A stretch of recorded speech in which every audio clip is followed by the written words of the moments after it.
Hey, hola a todos y bienvenidos de vuelta a su canal Lectura en Voz Alta. Continuamos con el libro Grandes Esperanzas de Charles Dickens, que ya faltan unos cuantos capítulos más para terminar. Y espero hayan disfrutado del anterior. Hoy les leeré el capítulo 48. Así que ponte cómodo, ponte cómoda, porque comenzamos. Capítulo 48. El segundo de los encuentros a que me he referido en el capítulo anterior ocurrió cosa de una semana más tarde. Dejé otra vez el bote en el muelle que había más abajo del puente. Aunque era una hora más temprano que en la tarde antes aludida. Sin haberme decidido acerca de dónde iría a cenar, eché a andar hacia Cheapside. Y cuando llegué allí, seguramente más preocupado que ninguna de las numerosas personas que por aquel lugar transitaban, alguien me alcanzó y una gran mano se posó sobre mi hombro. Era la mano del señor Jaggers, quien luego la pasó por mi brazo. Como seguimos la misma dirección, Pip, podemos andar juntos. ¿A dónde se dirige usted? Me parece que hacia el Temple. ¿No lo sabe usted?, preguntó el señor Jaggers. Pues bien, contesté, satisfecho de poder sonsacarle algo, valiéndome de su manía de hacer repreguntas. Pues bien, no lo sé, porque todavía no me he decidido. ¿Va usted a cenar?, dijo el señor Jaggers. Supongo que no tendrá inconveniente en admitir esta posibilidad. No, contesté. No tengo inconveniente en admitirla. ¿Está usted citado con alguien? Tampoco tengo inconveniente en admitir que no estoy citado con nadie. Pues, en tal caso, dijo el señor Jaggers, venga usted a cenar conmigo. Iba a excusarme cuando él añadió, Wemmick irá también. En vista de esto, convertí mi excusa en una aceptación, pues las pocas palabras que había pronunciado servían igualmente para ambas respuestas. Y así seguimos por Cheapside y torcimos hacia Little Britain, mientras las luces se encendían brillantes en los escaparates y los faroleros de las calles, encontrando apenas el lugar suficiente para instalar sus escaleras de mano, entre los numerosos grupos de personas que a semejante hora llenaban las calles, subían y bajaban por aquellas, abriendo más ojos rojizos entre la niebla que se espesaba, que la torre de la bujía de médula de junco encerado, en casa de Hummums, proyectara sobre la pared de la estancia. En la oficina de Little Britain presencié las acostumbradas maniobras de escribir cartas, lavarse las manos, despabilar las bujías y cerrar la caja de caudales, lo cual era señal de que se habían terminado las operaciones del día.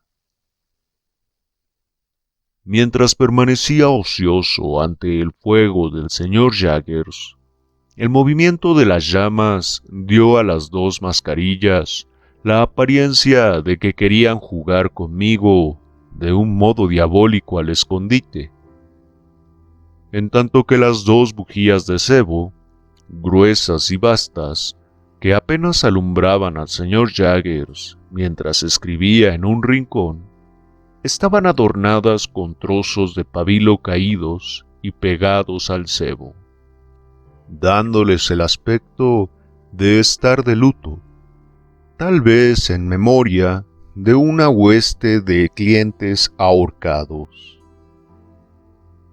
Los tres nos encaminamos a la calle Gerrard en un coche de alquiler, y en cuanto llegamos se nos sirvió la cena. Aunque en semejante lugar no se me habría ocurrido hacer la más remota referencia a los sentimientos particulares que Wemmick solía expresar en Walworth, a pesar de ello no me habría sabido mal el sorprender algunas veces sus amistosas miradas. Pero no fue así. Cuando levantaba los ojos de la mesa, los volvía al señor Jaggers, y se mostraba tan seco y tan alejado de mí, como si existiesen dos Wemmick gemelos, y el que tenía delante fuese el que yo no conocía. ¿Mandó usted la nota de la señorita Havisham al señor Pip, Wemmick?, preguntó el señor Jaggers en cuanto hubimos empezado a comer. No, señor, contestó Wemmick. Me disponía a echarla al correo cuando llegó usted con el señor Pip. Aquí está. Y entregó la carta a su principal y no a mí. Es una nota de 2 líneas, Pip, dijo el señor Jaggers entregándomela. La señorita Havisham me la mandó por no estar segura acerca de las señas de usted. Dice que necesita verle a propósito de un pequeño asunto que usted le comunicó. ¿Irá usted?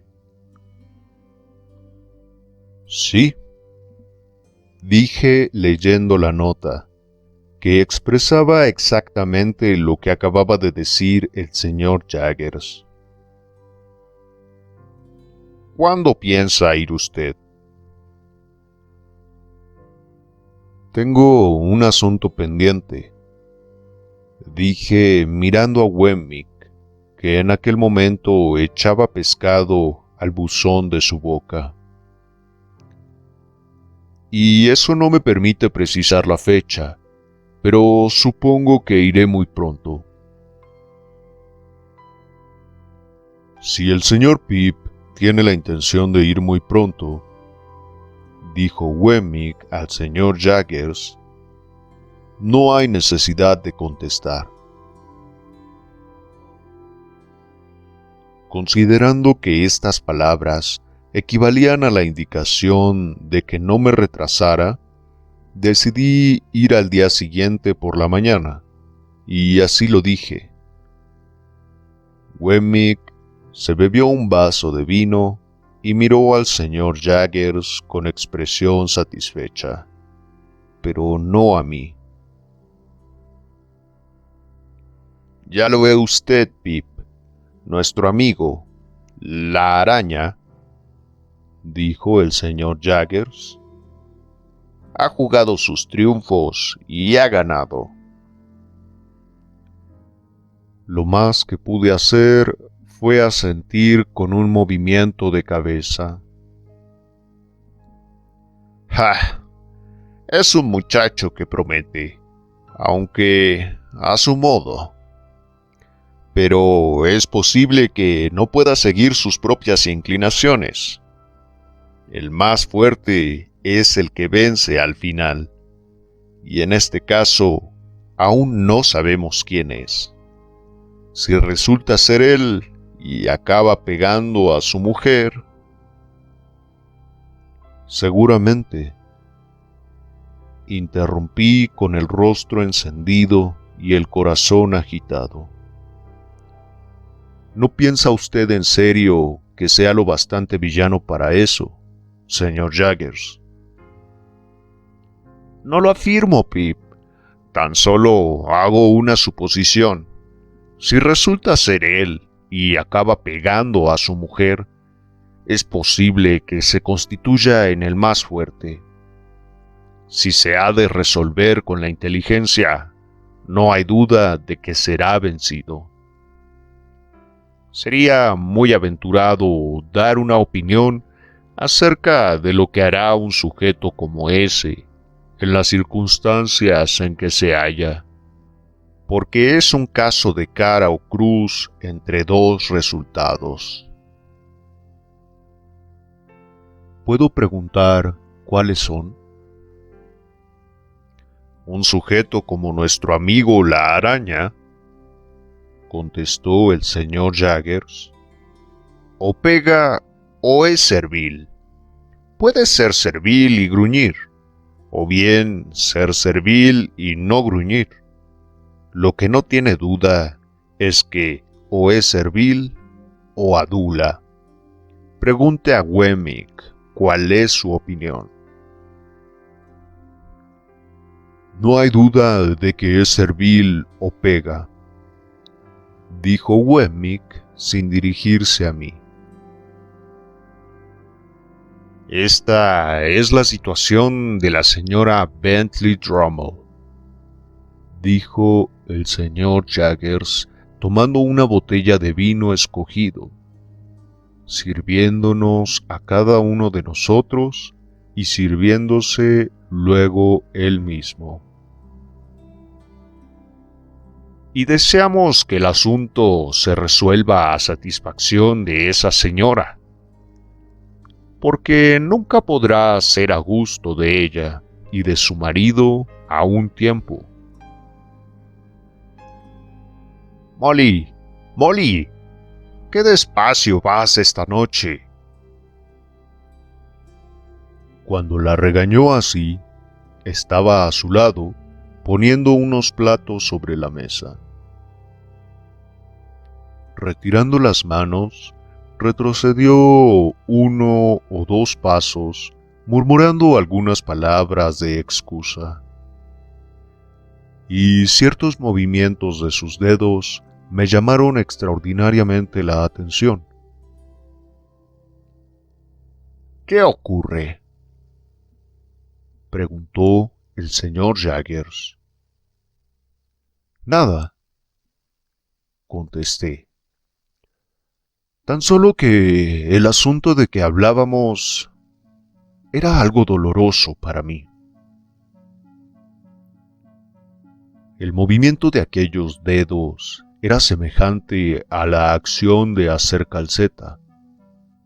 La criada se quedó mirando a su amo sin saber si podía marcharse o si él tendría algo más que decirle y la llamaría en cuanto se alejara. Miraba a Jaggers con la mayor fijeza, y a mí me pareció que había visto aquellos ojos y también aquellas manos en una ocasión reciente y memorable. El señor Jaggers la despidió, y ella se deslizó hacia la puerta. Mas, a pesar de ello, siguió ante mi vista, con tanta claridad como si continuara en el mismo sitio. Yo le miraba las manos y los ojos, así como el cabello ondeado, y los comparaba con otras manos, otros ojos y otro cabello que conocía muy bien, y que tal vez podrían ser iguales a los de la criada del señor Jaggers después de 20 años de vida tempestuosa y de malos tratos por parte de un marido brutal. De nuevo miré las manos y los ojos de la criada y recordé la inexplicable sensación que experimentara la última vez que paseé, y no solo, por el descuidado jardín y por la desierta fábrica de cerveza. Recordé haber sentido la misma impresión cuando vi un rostro que me miraba y una mano que me saludaba desde la ventanilla de una diligencia. Y como volví a experimentarla con la rapidez de un relámpago cuando iba en coche, y tampoco solo, al atravesar un vivo resplandor de luz artificial en una calle oscura. Y ese eslabón que antes me faltara, acababa de ser soldado para mí, al relacionar el nombre de Estela con el movimiento de los dedos y la atenta mirada de la criada de Jaggers. Y sentí la absoluta seguridad de que aquella mujer era la madre de Estela. Como el señor Jaggers me había visto con la joven, no habría dejado de observar los sentimientos que tan difícilmente ocultaba yo. Movió afirmativamente la cabeza al decirle que el asunto era penoso para mí. Me dio una palmada en la espalda. Sirvió vino otra vez y continuó con la cena. La criada apareció 2 veces más, pero sus estancias en el comedor fueron muy cortas y el señor Jaggers se mostró severo con ella. Pero sus manos y sus ojos eran los de Estela, y así se me hubiese presentado un centenar de veces, no por eso habría estado ni más ni menos seguro de que había llegado a descubrir la verdad. La cena fue triste, porque Wemmick se bebía los vasos de vino que le servían como si realizase algún detalle propio de los negocios, precisamente de la misma manera como habría cobrado su salario cuando llegase el día indicado. Y siempre estaba con los ojos fijos en su jefe, y en apariencia constantemente dispuesto para ser preguntado. En cuanto a la cantidad de vino que ingirió, su buzón parecía sentir la mayor indiferencia, de la misma manera como el buzón de correos le tiene sin cuidado el número de cartas que le echan. Durante toda la cena me pareció que aquel no era el Wemmick que yo conocía, sino su hermano gemelo, que ninguna relación había tenido conmigo, pues tan solo se asemejaba en lo externo al Wemmick de Walworth. Nos despedimos temprano y salimos juntos. Cuando nos reunimos en torno de la colección de botas del señor Jaggers, a fin de tomar nuestros sombreros, comprendí que mi amigo Wemmick iba a llegar, y no habríamos recorrido media docena de metros en la calle Gerrard, en dirección hacia Walworth, cuando me di cuenta de que paseaba cogido del brazo con el gemelo amigo mío, y que el otro se había evaporado en el aire de la noche. «Bien», dijo Wemmick, «ya ha terminado la cena. Es un hombre maravilloso que no tiene semejante en el mundo, pero cuando ceno con él, tengo necesidad de contenerme, y no con muy a mis anchas». Me dije que eso era una buena explicación del caso, y así se lo expresé. «Eso no se lo diría a nadie más que a usted», contestó. «Pues Me consta que cualquier cosa que nos digamos no trasciende a nadie. Le pregunté si había visto a la hija adoptiva de la señorita Havisham, es decir, a la señora Bentley Drummond. Me contestó que no. Luego, para evitar que mis observaciones le parecieran demasiado inesperadas, empecé por hablarle de su anciano padre y de la señorita Skiffins.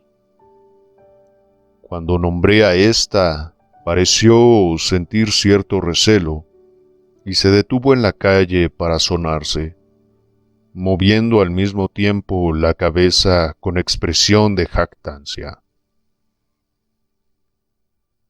Wemmick, le dije luego, ¿se acuerda usted de que la primera vez que fui a cenar con el señor Jaggers a su casa, me recomendó que me fijara en su criada?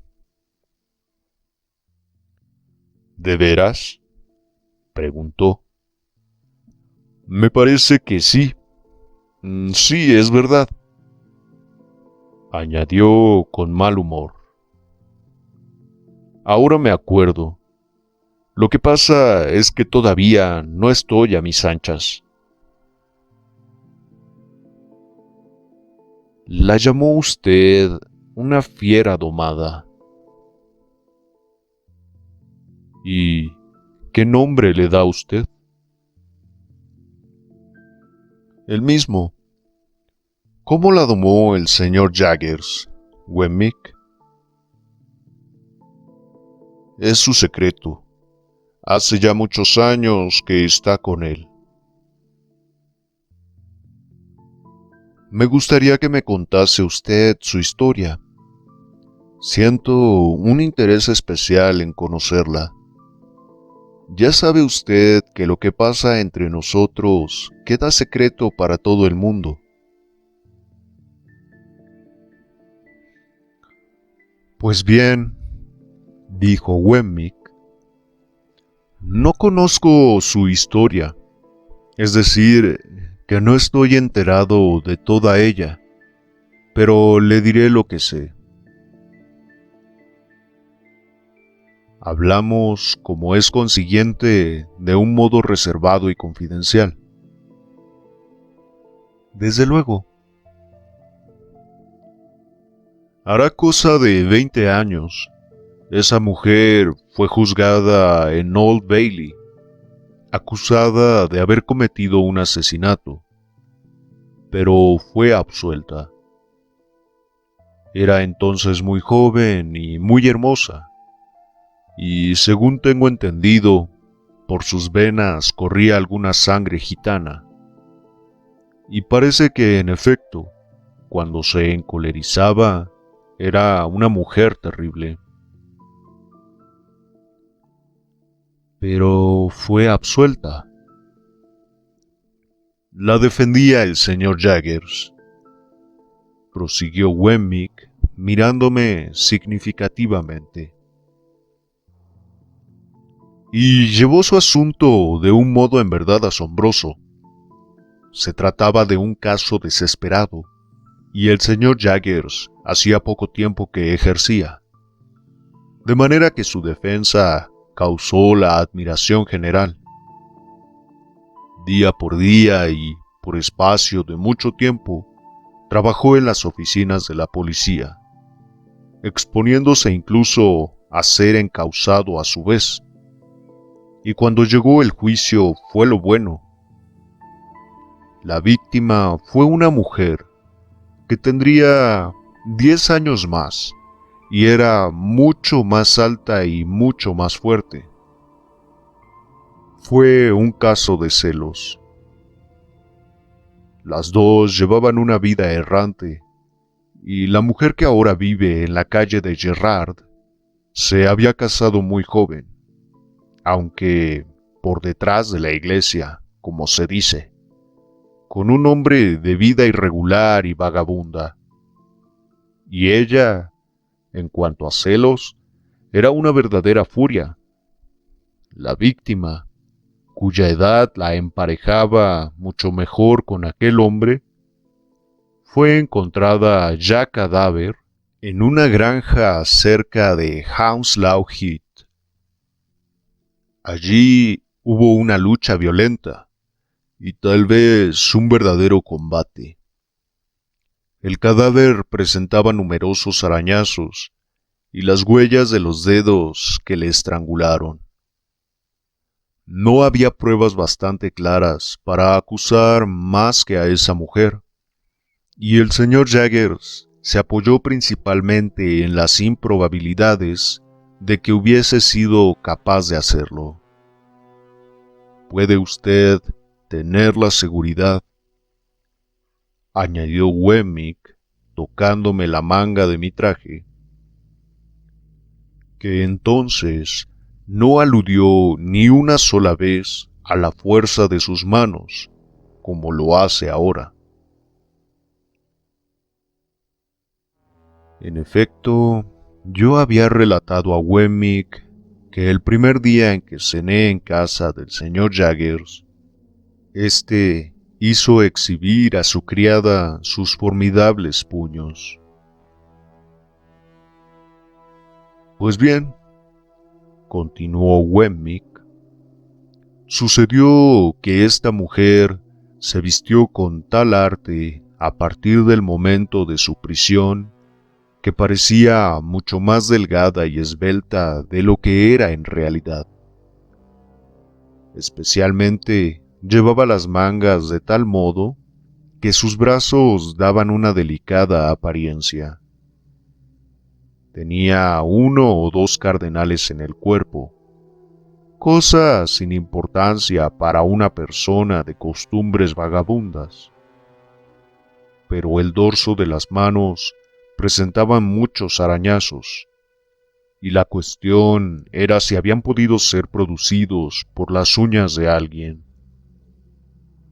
El señor Jaggers demostró que había atravesado unas matas de espinos que no eran bastante altas para llegarle al rostro, pero que al pasar por allí no pudo evitar que sus manos quedasen arañadas. En realidad, se encontraron algunas puntas de espinos vegetales clavadas en su epidermis, y examinado el matorral espinoso, se encontraron también algunas hilachas de su traje y pequeñas manchas de sangre. Pero el argumento más fuerte del señor Jaggers fue el siguiente. Se trataba de probar, como demostración de su carácter celoso, que aquella mujer era sospechosa en los días del asesinato de haber matado a su propia hija, de 3 años de edad, que también lo era de su amante, con el fin de vengarse de él. El señor Jaggers trató el asunto como sigue. Afirmamos que estos arañazos no han sido hechos por algunas uñas, sino que fueron causados por los espinos que hemos exhibido. La acusación dice que son arañazos producidos por uñas humanas, y además aventura la hipótesis de que esta mujer mató a su propia hija. Siendo así, deben ustedes aceptar todas las consecuencias de semejante hipótesis. Supongamos que realmente mató a su hija, y que ésta, para defenderse, hubiera arañado las manos de su madre. ¿Qué sigue a eso? Ustedes no la acusan ni la juzgan ahora por el asesinato de su hija. ¿Por qué no lo hacen? Y en cuanto al caso presente, si ustedes están empeñados en que existen los arañazos, diremos que ya tiene su explicación propia. Esto en el supuesto de que no los hayan inventado.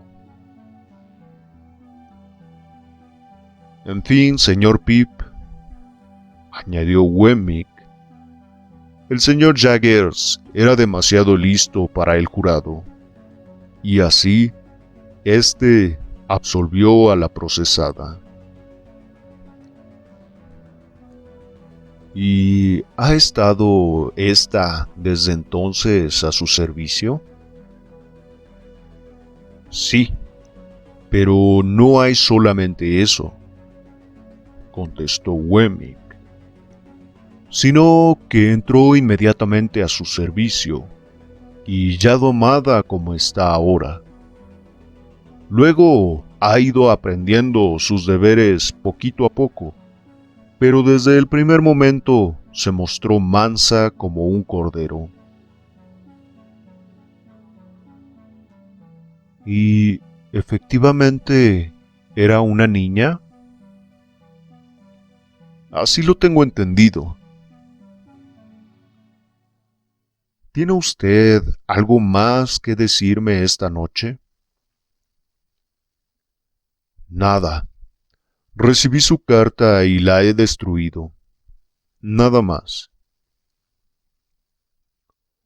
Nos dimos cordialmente las buenas noches y me marché a casa con un nuevo asunto para mis reflexiones, pero sin ningún alivio para las antiguas. Bueno amigos, este fue el capítulo 48 del libro Grandes Esperanzas de Charles Dickens. ¿Qué les pareció? Cuéntenme aquí abajo en la caja de comentarios. Ya no solo tenemos esta duda sobre Compeyson, ahora surge este nuevo descubrimiento de Pip. Se queda aún en suposiciones, pero las cosas cuadran, ¿no lo creen? Cuéntenme, ¿qué es lo que piensan? Y bueno, hasta acá el video de hoy. Les agradezco por escuchar. Y hasta aquí su amigo de lectura en voz alta. Que esté muy bien. Nos vemos.